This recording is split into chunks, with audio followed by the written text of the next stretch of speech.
하나님 말씀 봉독하겠습니다. 오늘 말씀은 사도행전 20장 7절에서 12절 말씀입니다. 제가 가진 성경은 신약성경 222쪽에 있습니다. 사도행전 20장 7절부터 제가 봉독하겠습니다. 그 주간의 첫날에 우리가 떡을 떼려 하여 모였더니 바울이 이튿날 떠나고자 하여 그들에게 강론할세 말을 밤중까지 계속하며 우리가 모인 윗다락에 등불을 많이 켰는데 유두고라 하는 청년이 창에 걸터 앉아 있다가 깊이 졸더니 바울이 강론하기를 더 오래 하며 졸음을 이기지 못하여 3층에서 떨어지거늘 일으켜 보니 죽었는지라. 바울이 내려가서 그 위에 엎드려 그 몸을 안고 말하되 떠들지 말라, 생명이 그에게 있다 하고 올라가 떡을 떼어 먹고 오랫동안 곧 날이 새기까지 이야기하고 떠나니라.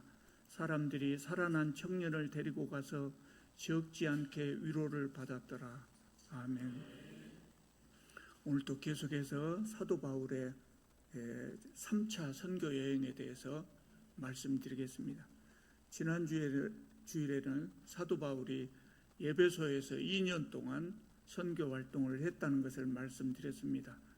사도 바울의 그 선교 활동으로 인해서 에베소 사람들 중에 많은 사람들이 예수님을 믿게 되고 또 그 결과로 사람들의 가치관이 변하고 행동이 변하고, 사람들이 가치관이 변하고 행동이 변하니까 세상이 변했다는 그 이야기까지 지난주에 말씀드렸습니다.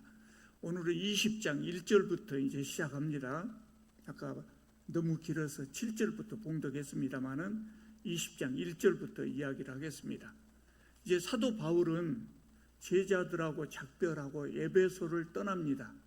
그리고 북쪽으로 올라가서 드로아라고 하는 곳에서 배를 타고 바다 건너 마케도니아 지방으로 갔습니다. 마케도니아 지방은 지금의 그리스 북부 지역입니다. 마케도니아에서 얼마나 있었는지는 성경에 기록되어 있지 않습니다. 그런데 사도 바울은 이 지방을 돌아다니면서 제자들을 구원했다고 그렇게 말하고 있습니다. 아마 한 곳에 머무르지 않고 마케도니아 지역의 여러 교회들, 이전에 사도 바울이 세웠던 교회들이 있거든요. 빌립보 교회나 데살로니가 교회나 베레아 교회나 이런 교회들을 둘러보았을 것입니다. 그리고 3절을 보면 이제 남쪽으로 쭉 내려갑니다. 아가야 지방으로 내려가는데요. 이 아가야 지방은 지금의 그리스 남부 지역입니다. 사도 바울은 그곳에서 석 달 동안 있었다고 기록되어 있습니다. 아마 고린도에서 아마 가장 많은 시간을 보냈을 겁니다. 그때가 겨울이었기 때문에 적절한 배편이 없어서 봄이 되기를 기다렸던 것으로 보입니다. 고린도에서 선교 활동을 하는 동안에도 사도 바울은 늘 그래왔던 것처럼 유대인들의 반대에 부딪혔어요. 그래서 3절을 보면 배를 타고 안디옥으로 돌아가려고 했다 그랬습니다. 돌아갈 때가 됐죠. 근데 더 이상 이제 고린도에 있지 않고 돌아가려고 했어요. 근데 돌아가려면 어디로 가야 되냐면 고린도에서 조금 남쪽에 있는 겐그리아라고 하는 항구에 가서 배를 타고 이제 안디옥으로 가야 되거든요.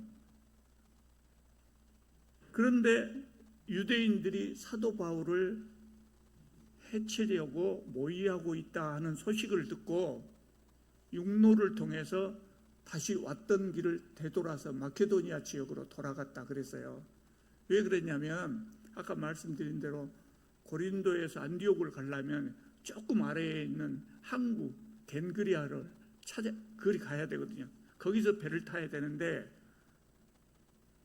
사도 바울을 해치려고 하는 사람들이 그것을 알겠습니까? 모르겠습니까? 항구가 그거밖에 없는데, 그래서 아마 그 항구를 지키고 있을 것이다.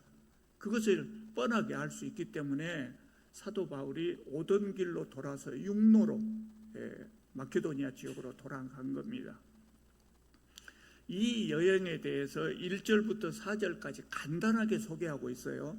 근데 사실은 상당히 길고 먼 여행이었습니다. 바울은 가는 곳마다 교회를 돌아보고 말씀을 전하고 그랬지만 누가는 사도행전을 기록하면서 이런 것들을 다 기록할 수 없기 때문에 생략한 거예요. 생략한 겁니다. 그리고 특별한 사건이 있었던 것만 자세하게 기록하고 있는 겁니다. 사도 바울은 1차 선교 여행 때는 안 믿는 사람들에게 복음을 전하면서 여러 곳에 교회를 세웠습니다. 2차 선교 여행 때는 1차 선교 여행에서 세웠던 교회들을 돌아보면서 또 안 믿는 사람들에게 복음을 전하고 새로운 교회를 많이 세웠습니다. 근데 이 3차 선교 여행에서는 주로 이전에 세웠던 교회들을 돌아보고 격려하고 가르치는 데 주력한 것 같습니다. 4절을 보면 사도 바울이 이 선교 여행에 여러 사람을 대동하고 다닙니다. 왜 여러 사람을 대동하고 다니냐?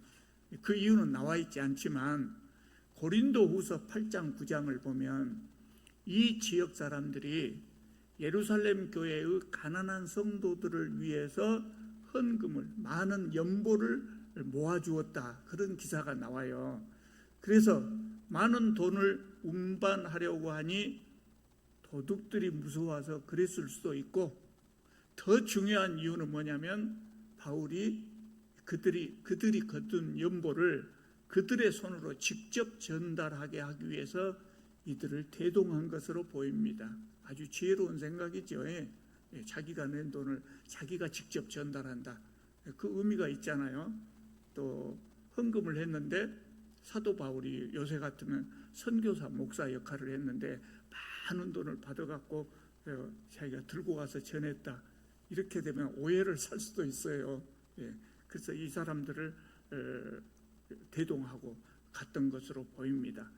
여기 7사람의 이름이 나오는데 이 사람들은 바울이 세운 각 지역에서 선발된 사람들이에요. 여러 곳이거든요.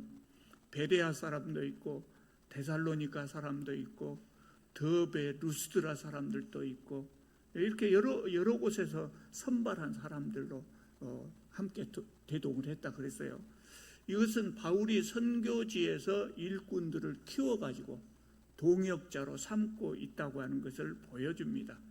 계속해서 선교사를 파송하는 것보다 현지에서 지도자들을 양성해서 선교하는 것이 훨씬 효과적이지 않았겠습니까?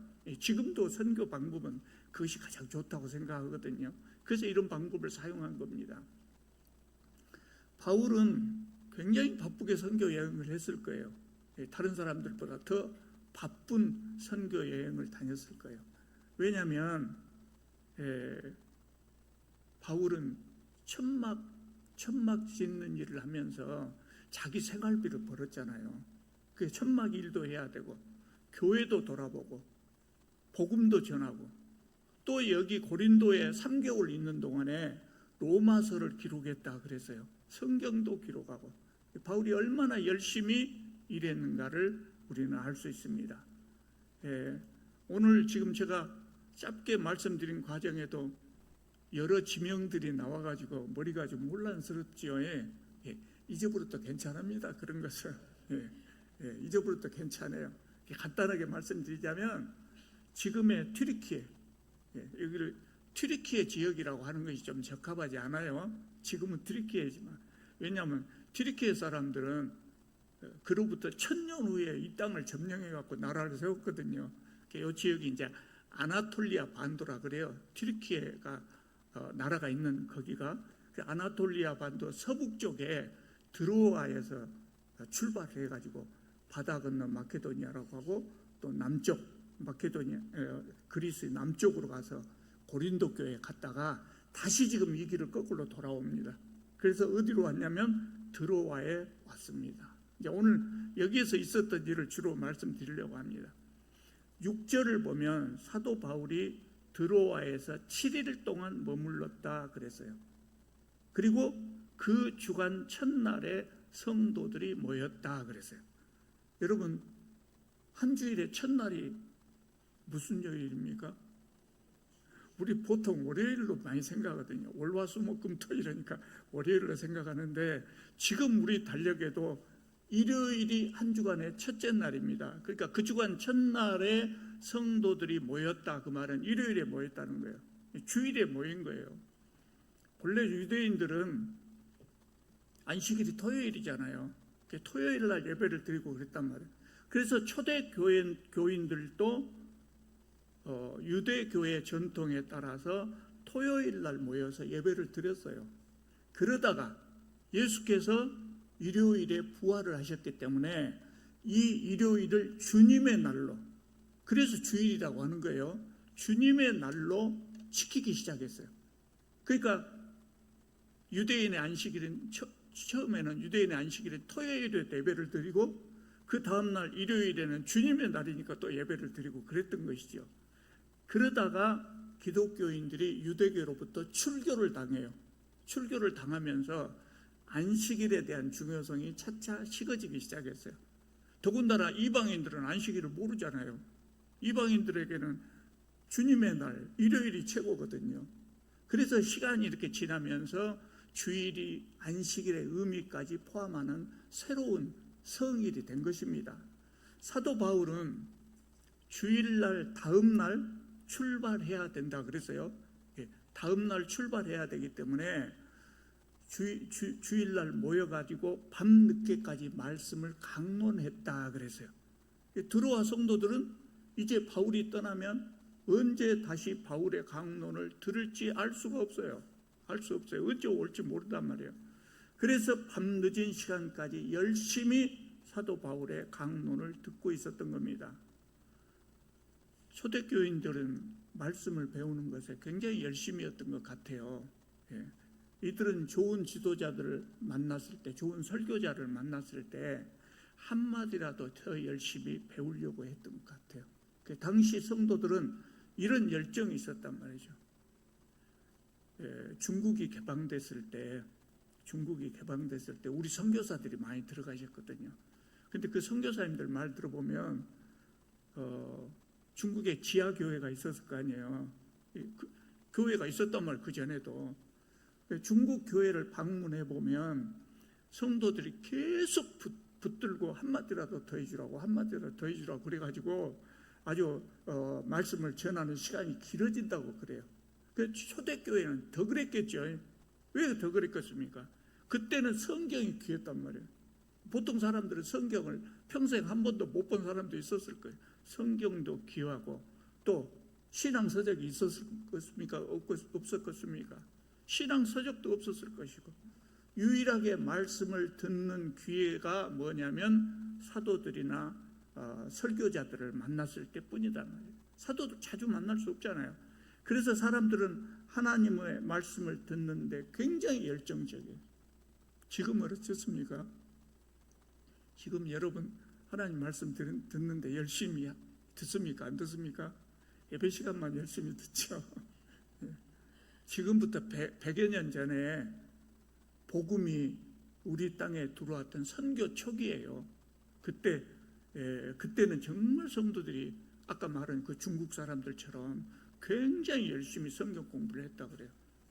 그러니까 교회사에 그게 나와요. 평양에 대부흥이 일어났을 때 평양에서 집회를 열면 신의주나 서울 사람만 모인 것이 아니라 전라도 목포에서부터 거기까지 갔답니다. 근데 전라도 목포에서 갈 때 차편이 뭐 얼마나 좋은 차가 있었겠습니까? 어렵게들 간다고요. 걸어서 간 사람들도 꽤 많았어요. 그냥 간 것도 아니에요. 자기가 먹을 식량하고 이불 보따리하고 이고지고 그 평양까지 가서 말씀을 듣고 왔다 그래요. 얼마나 열심히 했습니까? 한국 사람은 원래부터 지적인 사람들이었단 말이에요. 예수님을 믿어도 지적으로 파고 들어갔다. 그 말씀에 열심히 했던 것 같아요. 그분들에 비하면 우리들 성경 공부하는 것은 아무것도 아니죠. 열심히 좀 부족한 것 같습니다. 이해는 가요. 왜 이해가 가요?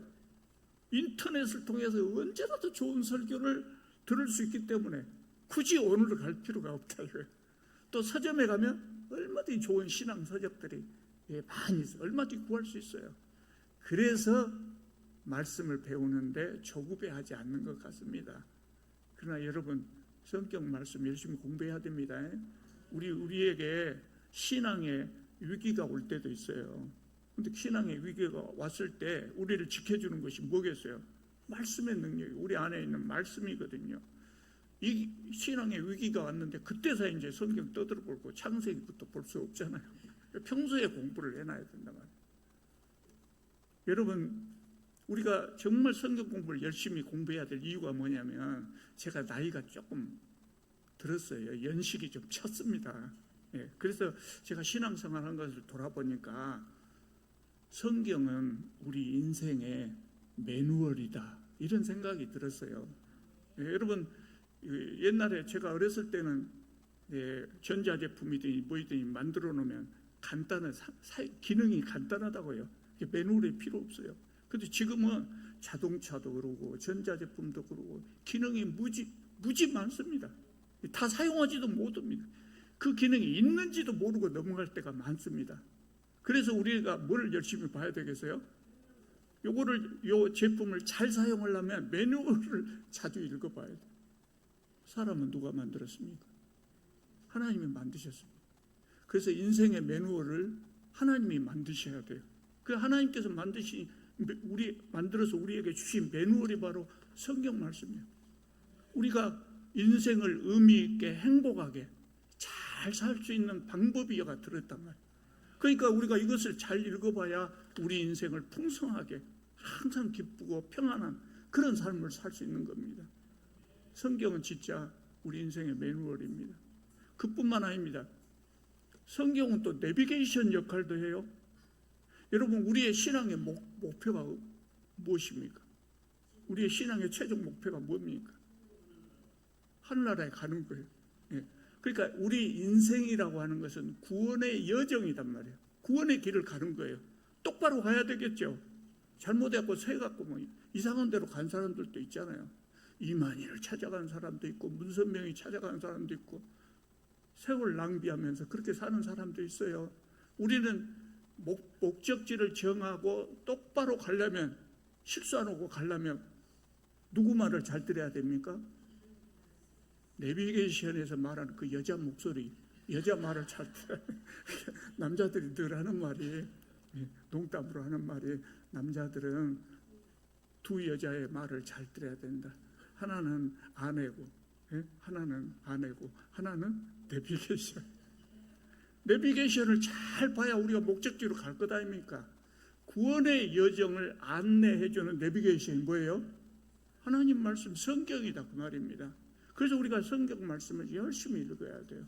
이 속에 길이 있고 진리가 있고. 그래서 우리가 하나님 말씀을 열심히 읽을 필요가 있습니다. 본문 9절을 보면 사도 바울이 드로아에서 말씀을 전하고 있을 때 유두거라고 하는 청년이 창문에 걸터 앉아서 졸다가 떨어져 버렸다. 낮은 곳에서 떨어졌으면 괜찮은데 3층에서 떨어져 버렸답니다.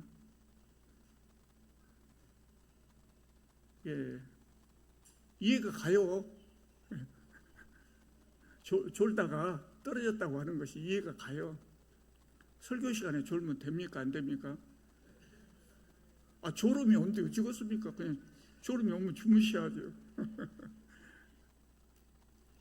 안 졸라면, 설교 시간 안 졸라면 집에서 예배당 오기 전에 한숨 주무시고 오시면 돼요.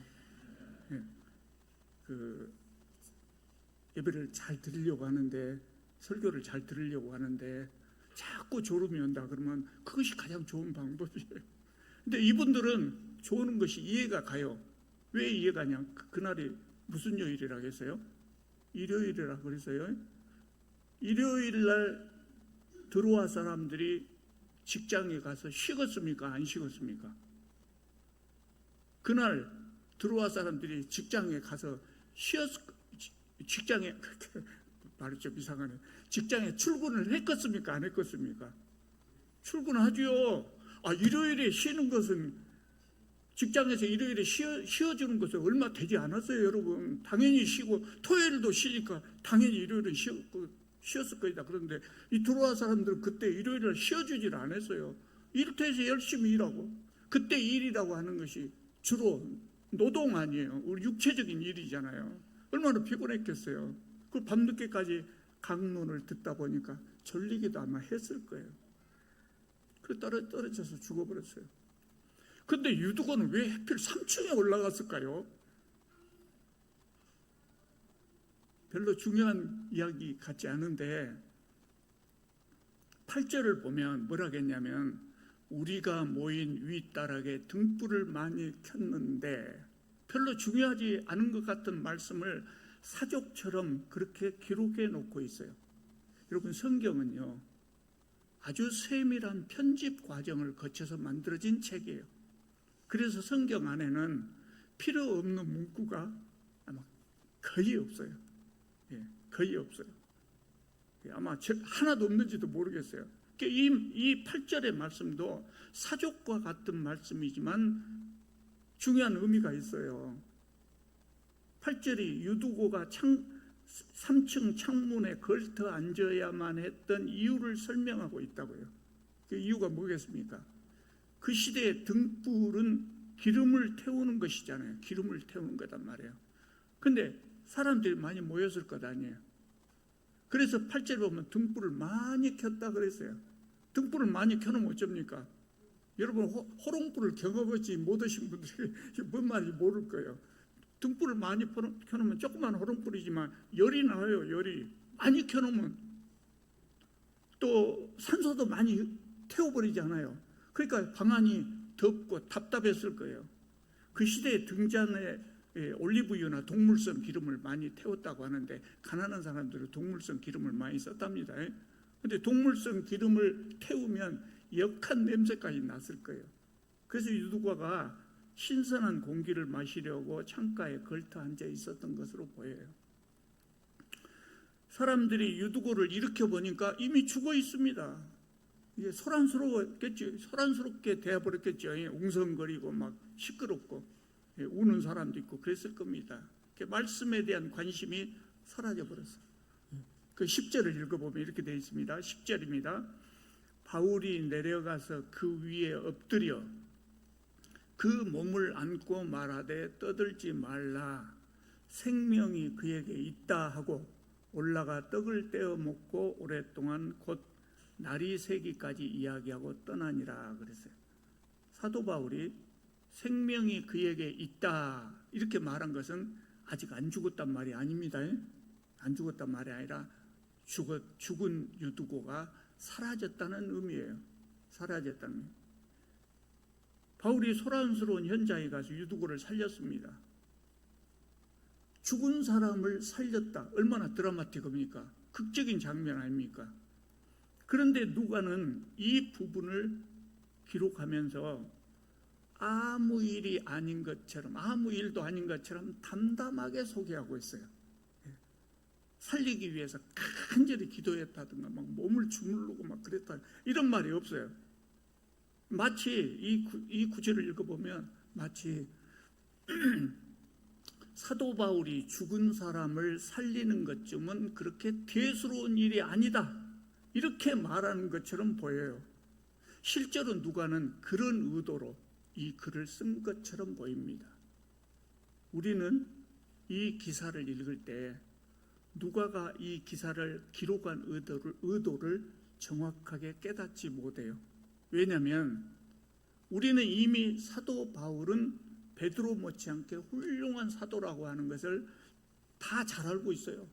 여러분 다 잘 알고 계시잖아요. 그래서 이 글을 읽을 때 누가가 왜 이것을 기록했을까? 의도를 깨닫기 어렵단 말이죠. 그런데 그때 사람들은, 그때 기독교인들은 사도 바울이 그렇게 훌륭한 사도라고 하는 것을 알지 못했어요. 훌륭한 사도로 여기지 않았어요. 왜 그랬을까요? 사도 바울은 예수님의 직계 제자가 아니에요. 베드로 요한처럼 직계 제자가 아니에요. 또 과거에 기독교인들을 박해했던 사람이에요. 아직도 의심스러워. 그때 사람들이 보기에는 그랬단 말이에요. 또 율법주의를 많이 비난하다 보니까 유대인들이 보기에 율법을 반대하는 사람으로 보였단 말이에요. 그래서 사도 바울의 정통성을 의심하는 사람들이 있었어요. 그래서 누가가 유두고를 살린 사건을 의도적으로 여기에다가 기록한 겁니다. 그러니까 누가가 이 사건을 기록한 의도는 뭐냐면 사도 바울도 베드로와 같이 능력을 가진 사도다, 이것을 보여주기 위해서 여기다 기록한 거예요. 바울은 선교 여행을 통해서 많은 교회를 세웠고 또 여러 권의 서신서들을 기록했습니다. 지금 우리는 이런 사실을 잘 알고 있지만 그 시대 성도들은 이거 잘 몰랐단 말이죠.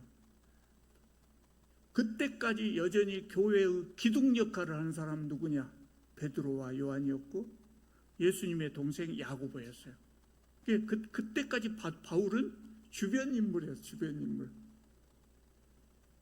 그래서 누가는 바울을 베드로와 같이 위대한 사도로 사람들에게 소개하고자 했던 겁니다. 사도행전에서 베드로가 죽은 도루가를, 다비다라고 하는 도루가를 살렸지 않아요. 바울도 유두고를 살린 사건을 여기서 소개하므로 명실공히 바울이 베드로와 같은 훌륭한 사도다, 그런 반열에 올려놓은 겁니다. 누가가 이 사건을 기록하는 의도가 바로 거기에 있는 것이죠.